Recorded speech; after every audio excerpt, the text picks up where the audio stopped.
All right, we're back. I'm joined by my good pal Rishi. We just did a podcast last night about golf, and the Sony Open has kicked off about an hour ago. And boy, oh boy, it's been a wild ride thus far in the Discord. But we're stepping away from tracking for an hour to dive into the first tennis major of the year, the Australian Open. Man, Yeah, I'm pumped about it. It's easy to walk away from the golf for a little bit because it's been an hour and I don't have a player that's hit a birdie. So yeah, let's certainly talk through tennis. No, it's I'm excited. First slam of the year. Restart of a new year. Last year obviously was quite fruitful on the tennis front, but we hit our biggest outright. In the Australian Open with the 91 Madison Keys. So hoping to keep momentum this year with our new tennis product, new and refreshed tennis product, and an exciting new plethora of subscribers. Yeah. We really, as opposed to like diving into, we still have a awesome football Discord and stuff, but we've really decided that like after golf, we're going to go more into some of the niche sports like tennis and especially tennis, because we got lucky in that you, who I started the company with, just happened to be an incredible tennis bettor and DFS player. And that Discord and product kind of grew organically, but it was still kind of like our only tennis product is Rishi, like it's only you, which is more of like a person as opposed to a product. And so this year we're going to have actual tennis info and sheets and stuff on the website. So if you're betting, if you're playing tennis DFS, like we're going to have the same type of insider sheet for tennis in the way that we do for golf, because, if we're going to go into another sport, we want the quality of the product to be as high as golf. We're obviously not going to do as much tennis content as we do golf content, but I'm super, super excited to dive into it with you because I was doing a little bit of research myself this morning. I can't believe this Sinner Alcaraz thing, man. Like Yeah. it's just so interesting how tennis has gone from essentially we had this era of where it was Federer and Nadal dominating everything, and then it kind of became Djokovic and Nadal, and then it kind of went right into Djokovic and Alcaraz, and now it's Alcaraz and Sinner. Do you remember Yeah. the last time that we had a winner of a tennis major that wasn't Alcaraz, Sinner, or Djokovic? Wasn't Alcaraz, Sinner, Djokovic? Do you know the answer? Yeah, it was Is it Medvedev. Dom It was Medvedev. Medvedev, Australian No, I think it was Medvedev U.S. Open? US Open 4 years ago, 3 or 4 years ago. Sheesh. Yeah, no, it's crazy. And it is nuts how like the domination, the rivalry has continued to happen. Which honestly, it's kind of like if you look at it in the past, if there wasn't a Federer when during like the Nadal era, Nadal probably wins twice as many slams. And Right. it's similar to like now, if there was no Sinner in this era and there was just Alcaraz would probably win, the next 50 slams. So in some ways it's good. In some ways on the negative side, it's really just two players rising to the top. From like the betting standpoint, it's really tough to really bet in that ATP men's tennis market because it's really on the outright side. It's always going to be really one of those two, as it's been for the last year or so. Right. And it's actually interesting because looking at the odds on DraftKings, Sinner is minus 120 to win a tennis slam. What It's was crazy. Alcaraz is plus 180, and then the next guy on the board is Djokovic 16 to 1. Do you remember when we were closer to the peak Djokovic and Nadal era? Was Djokovic going off at most slams at minus money? No, I don't think it really was that case. And I think it was because it was usually for a lot of Djokovic's career, it was still like Djokovic, Nadal, some Federer, and even Right. Djokovic. The gap between Djokovic and like a Medvedev, for example, or a Zverev wasn't as big as it is between Sinner, Alcaraz, and whoever's third on that list. That could be a variety of people. So, no, I don't think it was ever really, as much of a favorite as Sinner is today for this tournament. And it's interesting to me that Sinner has and Sinner, I think part of the reason for this is Sinner's won the last two Australian Opens.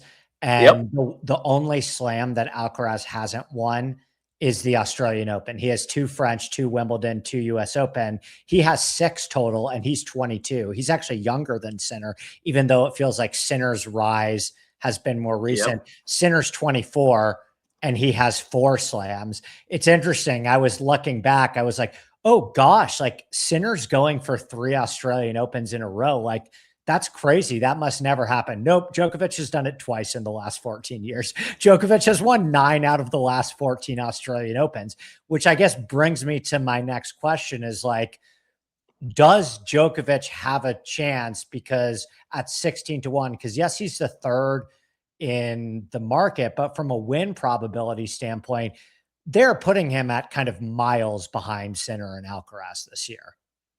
Yeah, I would say that's accurate. On a hard court, I don't think Djokovic has a chance. Now he's coming into this tournament also, like they said, some neck injury and such. So if he's also not 1,000% healthy, I don't think he really has a chance. On a hard court, a Sinner, even an Alcaraz hits the ball a little bit too hard for what a Djokovic can do these days. And so barring injury or barring like a crazy upset to a Sinner and Alcaraz, I don't think Djokovic can beat one of them head to head anymore at this point. I think it's a little bit too far down in his career.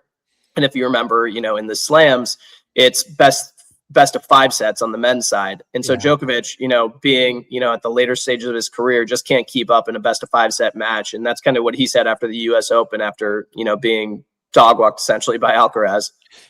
And I mean, if you go past Djokovic and start, I mean, there's nobody even in the 20s on DraftKings. It goes Djokovic into Medvedev at 30, Zverev, my guy Taylor Fritz, De Minaur, who I know we've liked in the past. But like, I remember I want to say it was at the US Open. I remember the Fritz Sinner match. I can't remember what recent major that was, but there was a Fritz Sinner match, I believe, in the semis of a recent slam.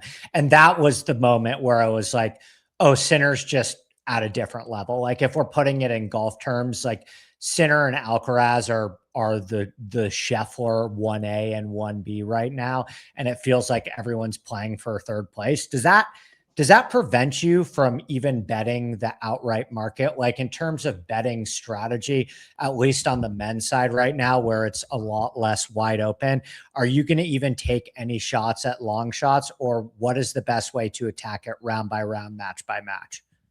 Yeah. So the quick answer to it is, it's preventing me from betting the outright market on the men's side. We've taken some shots on the women's side, but on the men's side, it's just, there's no value there. And you can pretty much assume one of them is going to win. Now, what I have done, or what we've done and shared, through ISN, is we've taken some bets on like the quarters, and so and those are the quarters without Alcaraz and without Sinner. So there's some potential there. There's without market, names. Just like a without Scheffler market in golf. It's essentially they do offer those, but we're just betting like, there's 4 quarters to the bracket. And so we're just betting in the 2 quarters that are essentially, without those 2. And that's basically giving you the same market. And so the odds don't have as much upside, but that's kind of the ways to attack it. Or obviously you attack it match by match. But full tournament outrights on the men's side, there's little value, at least until it shows that, one of these guys can lose to somebody else, which I don't anticipate happening, honestly, in 2026 without an injury of sorts. We waited to record this till after the draw was out. And so the draw is out now. What are kind of your biggest takeaways? Like, I guess, who has an easier path between Sinner and Alcaraz? And who are some of the guys that now, because you've seen the draw, are raised in your estimation of like, oh, this guy has a much better draw than I would have thought. He has a real chance to get to the quarters. Yeah. So to the first question as to who has the easier draw, Sinner has a much easier draw. We'll start there. He's, his path to the title. Is that because is the -1, is that factored into the -120? Do you think like after the draw, it might have even moved to favor Sinner more because of how favorable his draw is compared to Alcaraz? Yeah, no, it's a good question. he was already like before the draw came out, he was already at I think like -110. So he Yeah. was already, he was already a heavy favorite, largely because, like you said, he's won twice in a row. There's probably no better hard court player in the world. Carlos Alcaraz is a bit better usually on clay. Sinner just hits the ball so hard. The other piece is that Alcaraz fired his career long coach of the last 6 years over December, and I think that's going to have some lingering effects. It's like the guy that's been with him for the totality of his career. And so I mentioned it in our ISN newsletter. It hasn't been done in like 40 years in men's or women's, but I think that Sinner can actually be live to win the calendar Grand Slam and win all four. I mean, he was basically a point away from winning the French Open last year, and then Alcaraz made that insane comeback. That was sick. That was the craziest match of the year. Then Sinner won Wimbledon and then onto the US Open. And so if Alcaraz, trips at all because of, this new coach and Sinner's playing, at his level, he could really theoretically win every slam. And so that's part of it. And then Alcaraz also just has a more challenging path relative to Sinner. He has a couple more matches which have some real folks in his quarter and in his draw, which Sinner, honestly, I think he'll breeze by and be well rested going into the final. Yeah. And of the other, you have one side of the draw Sinner, one side of the draw Alcaraz. If you kind of break it up into it's 128, right? And so it gets broken up into 32, 32, 32, 32. In those two other quadrants that don't have Sinner and Alcaraz, who are you looking at? Yeah, so the top seed, and I think it's quarter 3, is Lorenzo Musetti. I think Musetti is in a draw. I think he's at plus 650 to win that quarter. I think he's the best player in that quarter. I think there's a very, very good chance, he comes out of that and then ends up playing one of these two. So I like him to win the quarter. And then honestly, I would imagine that, he'll get rolled by either one of them. And then from the other quarter, I think that's quarter 2. The player that I want to keep an eye on is Felix Auger-Aliassime. So he was a really high talent when he was coming out, and they've always thought of him as like a really high ceiling player that's just never gotten there. The back end of last year, he got married. He kind of got back into the swing of his game, like the top part of his game. Yeah, and he was really pushing Sinner in a match that they played back in last year. He just came off a win off Zverev in the last month. So I like him as like a high variable player, because there's nobody that we know that we've seen a lot of. Like a Zverev can't sit on the court with these two. It's got to be somebody that's like either up and coming. I think João Fonseca is a little bit too young, but maybe he'll get there at some point. Or it's going to be somebody that has some high upside to their game that just hasn't reached that point yet. And I think Felix Auger-Aliassime is that player. I think he's really going to be an intriguing watch this year. I think this could be a massive, massive year for him, inclusive of if he can get to a couple semis, he might be able to pull an upset because he does have a big power game. Sold. I just bet him 6-1 to win the second quarter winner. The only two guys ahead of him on the odds board are Medvedev and Zverev. Zverev drives me fucking crazy. Like I never get it right. But I'm happy to bet against Zverev. He like crumbles it. I don't know how. Correct.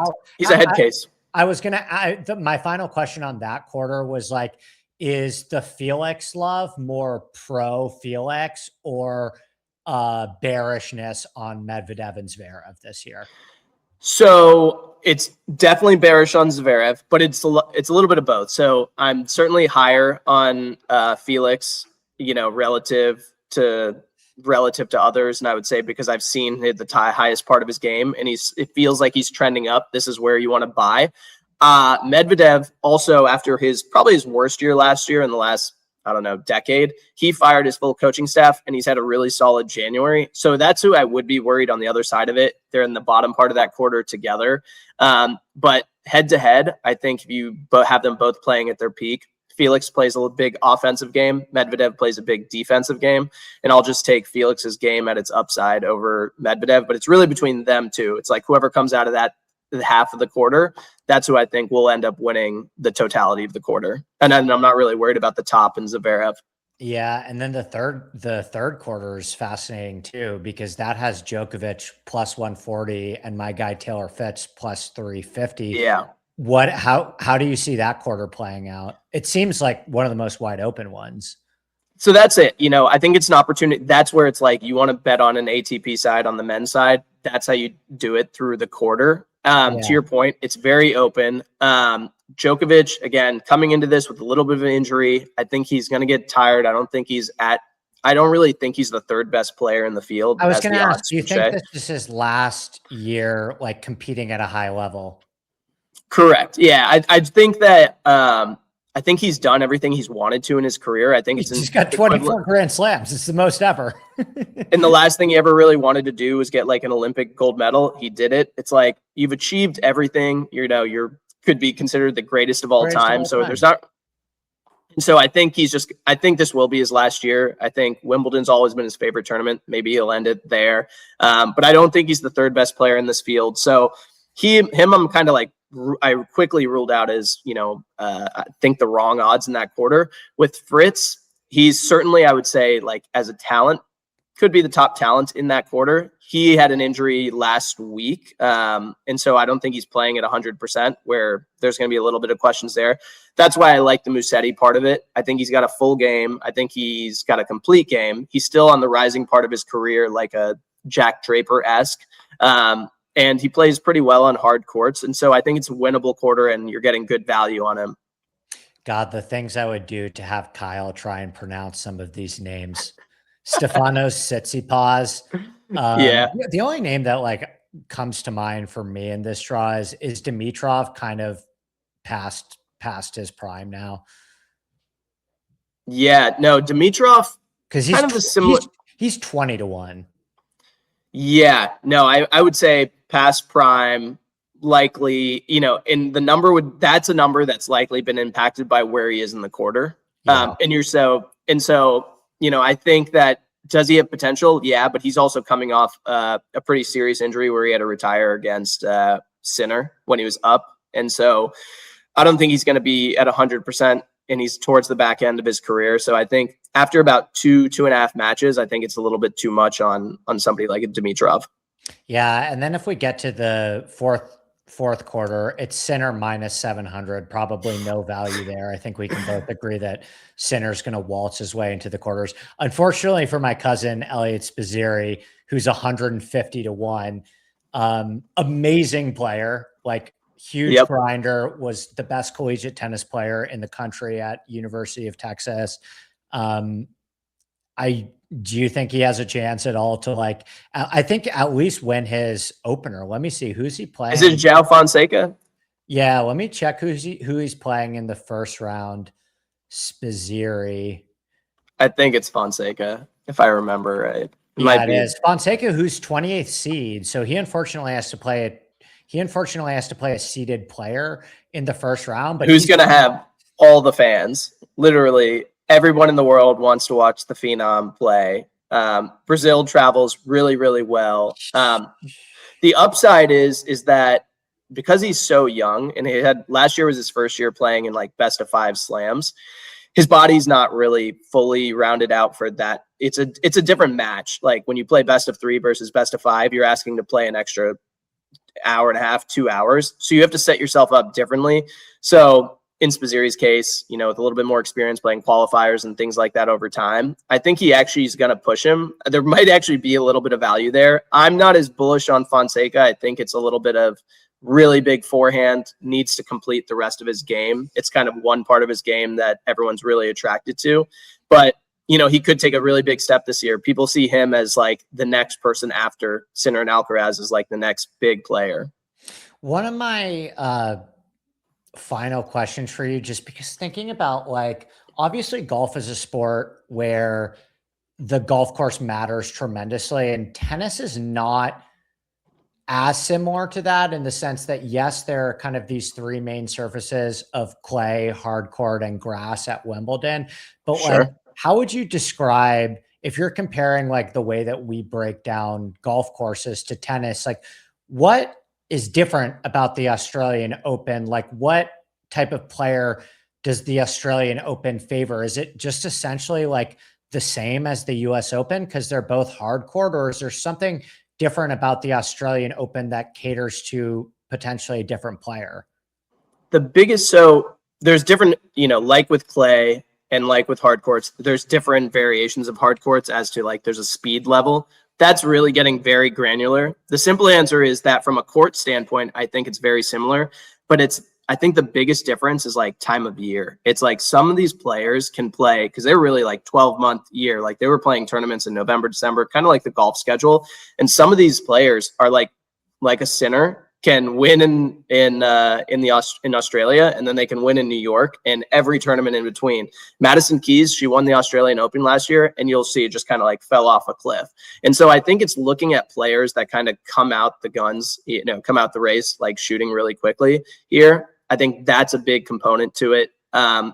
And yeah, then when it's a breakdown, there are certain players that are better at a hard court versus like a clay court. But we have all that info, by the way, too, like their ELO ranking on hard versus, we've got all that on the site too. Yep. And then like I said, it's more on a player by player factor. Like I mentioned, like a João Fonseca, young, hasn't played a ton of 5 sets, a Djokovic, old, won't be great in 5 sets. So then you're really getting into granular details on a match by match basis. But as to like a court architecture like comparison, it's not too similar. I think it's more important to focus on like who really thrives in certain times of year. And then the basics of it being like there's 3 different court types. The speeds can vary in certain smaller tournaments, but here it's pretty, I'd say it's pretty generally equal. Let's finish up with briefly going to the women's side, which I have not done the type of research that I did on the men's side, but you've been almost more deadly on the women's side than the men. So I want to spend some time on it as well. Who is kind of piquing your interest on the women's side? I think you've made more outright bets on that side. Yeah, so I've made a couple outright bets there. In full transparency, I did it before the draw came out, largely because of the value there. For example, like we bet 100-1 Marta Kostyuk before her tournament last week. She's currently 25-1. Because she got to the semis. She was like a quick riser who we thought very, very highly of. But, after looking at the draw, I think Coco Gauff has a really winnable path. I think she'll almost certainly come out of her quarter and, likely face like a Sabalenka in that semi on that side. So that's where the challenge is there. On the other side, on the other half of the draw, I think it's really wide open. We have a couple plays on Rybakina and Anisimova, who had a huge year last year. I like Anisimova a lot, potentially to win this tournament. She'll keep up momentum. She had a phenomenal year last year. So that's really who we're keeping an eye on. Some of these American women that have been playing really well. So a little skepticism on Sabalenka overall, who's plus 185 to win the tournament. That plus 85, even for Sabalenka, feels a lot more gettable than the minus 120 on Sinner, even though their odds to win each side isn't that much different. But the people you threw out are like very close to kind of right behind her, like Coco Gauff 7-1, Rybakina is 8-1, and Anisimova is 9-1. Yeah, so I'll preface by saying I don't think anyone on the women's side should be shorter than 5-1, including of Sabalenka. It's just there's a lot more variance on that side of the game. So that's where I'd say the market is soft. Now with the bracket coming out, I think a Coco Gauff could be like a 6-1. I think Anisimova should be maybe like a 7-1, Rybakina 8-1. Some of the longer players that we like, that we've made some plays on, are like Jess Pegula was at 50-1. She had a really good year last year. Think she might take the step. She's the daughter of the Bills owner, right? Exactly. So she's quite happy that way too. Like Josh Allen might keep doing his thing. She'll be really motivated. And then Alina Svitolina, I think she's in the Coco quarter. She's at like 70-1 now. I think she may be, as like the hot take, our Madison Keys of last year. I think Alina Svitolina at 70-1 might be the stones to go and get her first slam. What's her odds on draft? Would you bet quarters for that or to win overall? We're betting to win overall on the women's side. Okay. What I think she's about 70-1. She's either 65 or 70-1. Svitolina? Yes. SVIT. Yep. 65-1 on DraftKings. That's going to be a bet for me as well. So I added Svitolina, and that guy on the men's side at 6-1 as well. Is there anything? Gosh, the women's. It's interesting. Last year we had four different major winners, like Madison Keys. You hit obviously at the Australian Open. French was golf. Swatek is Wimbledon, and Sabalenka is U.S. Open. So it seems like Sabalenka, she's a great, but she's not the type of person that's going to go out there and win like 3 slams this coming year, is she? Yeah, I would need to see more consistency. She certainly Yeah. has upside in her game, but she doesn't have like the mental game of, let's say, like a Serena Williams, and she doesn't have the service consistency. Like she's good for one match a tournament, meaning even in early rounds, like this first or second round, where it looks like she's going to get upset because she'll have multiple, tremendous amount of double faults, and Coco Gauff had a little bit of that too. And so I'd say on the women's game, there tends to be a lot more variance because there's a lot of unforced errors. There's a lot of, there's nobody that's really hitting it harder than anybody else to an extreme, Sabalenka being the closest to that, but nobody doing it like Serena Williams level. So that's what leaves it wide open. It's like a lot more defensive play going against each other. And final question for somebody that's watching this, that's saying like, wow, I'm really intrigued by tennis. Sounds like a really fun sweat. Let me join ISN and hop in that tennis Discord and like start betting and playing DFS. What's the easiest like barrier to entry? Like for somebody like me, I pretty much just tail your plays, which now get exclusively emailed to our subscribers, which is awesome. I think so you don't have to be living in the Discord 24/7. Those plays will now get directly to your email.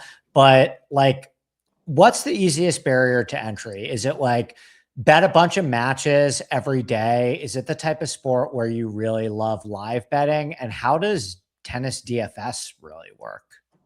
Yeah, so easiest barrier to entry, I would say, versus betting in volume, which, have gone through a lot of stages of this, but I think the best way is kind of like picking the outrights for these tournaments and tracking it that way I think there's the most value, and I think it's pretty It's fun. really fun too. It's like the same type It's of thing as golf where you get a lot of sweat equity. it's like, it's like a March Madness, right? It's a bracket. You're watching people advance, get match at a time. And so, yeah, it's very exciting that way. The other part is that, as you mentioned, like the daily fantasy community, the DFS community, there's a lot of edge in DFS tennis. There's not a lot of folks that have done it for a long time. And so everyone's kind of at the same stage of, how long they've played in DFS tennis for the most part. And so, if you join the community, we give out core plays for every slam. And so basically for 2 weeks of the Australian Open, we'll be giving out the core plays, our core plays based on projections, based on surface, based on matchup.